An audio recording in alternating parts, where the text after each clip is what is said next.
자, 먼저 테슬라 보도록 하겠습니다. 이 테슬라가 사실은 뭐 약보합으로 마감은 했어요. 0.3% 하락이기 때문에 뭐 등락률이 크지는 않았습니다만 이 테슬라는 이슈가 주말 사이에 이슈가 상당히 좀 많았어요. 그래서 좀 볼 필요는 있을 것 같은데 먼저 미국 시장 내에서 전기차 가격을 또 인하한다고 했습니다. 그때 인도 실적 발표하고 나서 월가에서 일부 좀 좋지 않게 이야기했던 게 뭐 예상치에 웃돌았느니 밑돌았느니 뭐 이게 중요한 게 아니라 추가적인 가격 인하 가능성이 있고 그 경우에 마진 압박이 이어질 수 있다. 이 부분이 약간 부정적으로 봤던 월가의 이슈였잖아요. 근데 실제로 또 가격을 추가 인하하겠다라고 주말 사이에 이야기를 한 겁니다. 이유는 수요 촉진이 목적이에요. 가격 인하하니까 실제로 수요가 확 늘더라. 그러면서 이제 또 가격을 인하를 한 건데 모델 S와 모델 X는 5,000달러 인하를 하고요. 모델 3는 1,000달러, 모델 Y, SUV 차량은 2,000달러를 인하하겠다고 이야기를 했습니다. 이 부분이 아마 마진 압박으로 좀 우려로 이어지면서 아마 주가는 소폭 밀린 것 같고요. 이 밖에 또 다른 이슈 나왔던 것은 이 상하이의 메가팩. 이거는 이제 대규모의 이 에너지 저장 배터리죠. 요 이제 공장을 상하이에 구축하겠다라는 건데 여기에서 연간 1만 대의 이 메가팩을 1만 개를 생산하겠다라는 건데 상하이에는 이미 기가팩토리가 있잖아요. 그러니까 중국 시장이 매우 큰 시장이니까 테슬라 입장에서는 매우 중요시 여기는 시장이기 때문에 여기에서도 이제 배터리까지도 함께 만들겠다라는 것으로 해석이 좀 되고 있습니다. 그래서 3분기부터 공장 건설을 시작해서 내년 중반쯤에는 실제로 제품이 여기서 나올 것이다 라고 발표를 했습니다. 자, 이제 두 번째는 마이크론 테크놀로지입니다. 이 기업 8% 급등을 했는데요. 뭐 삼성전자 효과라고 생각을 하시면 될 것 같습니다. 삼성전자가 어제였나? 어제였죠. 네, 어제 메모리 칩 생산량을 이제 감산하겠다라고 발표를 했잖아요. 그러니까 워낙에 이제 실적도 많이 급감을 했죠.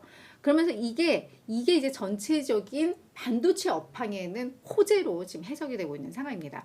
감산을 한다는 것은 공급을 줄이겠다는 거고, 그러면 이 수급이 어느 정도 또 균형을 맞추면서 이 가격, 반도체 가격이 드램 반도체 가격이 올라갈 수 있는, 상승할 수 있는 그런 구조잖아요. 그러다 보니까 뭐 요 3위 업체인데, 세계 3위 업체가 마이크론인데, 그러다 보니까 이제 요 후 수혜를 볼 수 있다라는 기대감이 좀 나오는 거죠. 그래서 CT에서는 뭐라고 했냐면 디램 반도체 공급을 축소하기로 했다. 삼성전자가. 이것은 이 디램 반도체 산업 자체에 매우 긍정적인 소식이다라고 이야기를 하면서 지금 하이닉스와 마이크론도 생산 줄이고 자본 지출, 그러니까 계속 얘들은 이제 생산량을 늘리는 게 이제 자본 지출로 이어지는 건데 요것도 이제 삭감하겠다라고 했으니까 이제 요 1, 2, 3위 업체들이 다 그랬으니까 하반기에는 아마도 이 업황이 개선될 수 있다라고 분석을 한 겁니다. 요 소식 때문에 필라델피아 반도체 지수가 1.8% 상승을 했거든요. 그래서 뭐 엔비디아라던가 AMD 그리고 램 리서치 등도 일제히 상승을 했습니다. 그래서 나스닥 지수는 조금 밀렸지만 반도체 기업들은 삼성전자 효과로 인해서 동반 상승을 했고 이게 그래도 지수를 어느 정도 방어하는데 역할을 했다라고 해석이 될 것 같습니다. 이 마이크론 같은 경우에는 작년 3월 이후 8%가 최대 상승폭이었다. 이것도 기억을 하시면 좋을 것 같아요. 자, 이제 세 번째 기업입니다. 파이오니어 내추럴 리소시스라는 기업인데요. 이 기업도 5.8% 상승을 했습니다. 석유와 이 가스를 탐사하고 생산하는 기업인데요.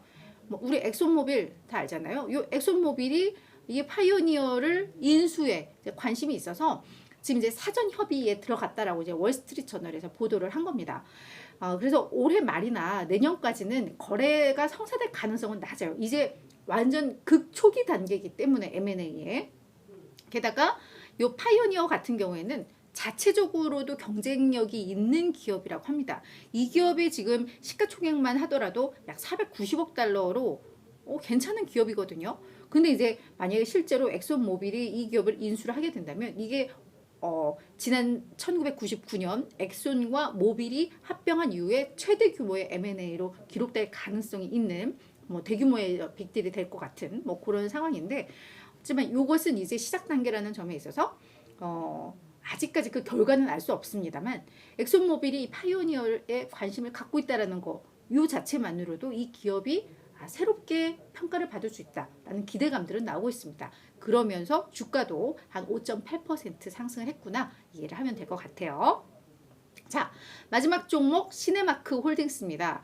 이 기업은 영화관을 소유했고 영화관 체인을 운영하는 회사예요. 자, 근데 이 기업이 6.6% 상승을 했습니다. 2019년 크리스마스 이후 최고의 1일 관객 수를 기록했다라는 요 성과가 나왔기 때문인데요. 그 이유는 영화관을 방문하는 방문객들이 많아지면 이게 가능한 건데 최근에 아마 영화들이 꽤 이슈가 되고 흥행을 하는 영화들이 좀 나오는 것 같아요. 그 중심에 있는 게 애니메이션 영화인데 슈퍼마리오 브라더스. 요게 엄청나게 흥행을 하고 있다고 합니다. 미국에서 개봉 첫 주말 7, 8, 9일 그러니까 금토일 요때 매출이 1억 4,600만 달러 기록하면서 박스오피스 1위를 기록을 했는데요. 이게 올해 개봉 영화 중 최고의 개봉 첫날 요 실적이라고 합니다. 첫 주 효과. 그러면서 지금 박스오피스 1위인데 2위를 기록하는 게 존 윅인데요. 요게 매출이 1,460만 달러였대요. 그러니까 1위와 2위의 간격이 거의 10배 차이가 날 정도로 이 슈퍼마리오가 엄청나게 지금 흥행을 하고 있다고 합니다. 지금 뭐 코로나19도 마무리 국면됐고 뭐 이러면서 이제 영화관을 찾는 고객들이 많이 늘어나고 있다는 거죠. 그러면서 시네마크뿐만 아니라 영화 관련 기업들이 동반 상승을 좀 했습니다. 그래서 요 슈퍼마리오 효과도 있지만 지금 4위를 기록한 에어 요것도 아마 최근 개봉한 영화인데 요것도 흥행 실적이 괜찮았다고 해요. 그래서 이런 부분들이 반영이 되면서 주가가 많이 올랐다. 이렇게 또 정리를 해드리도록 할게요.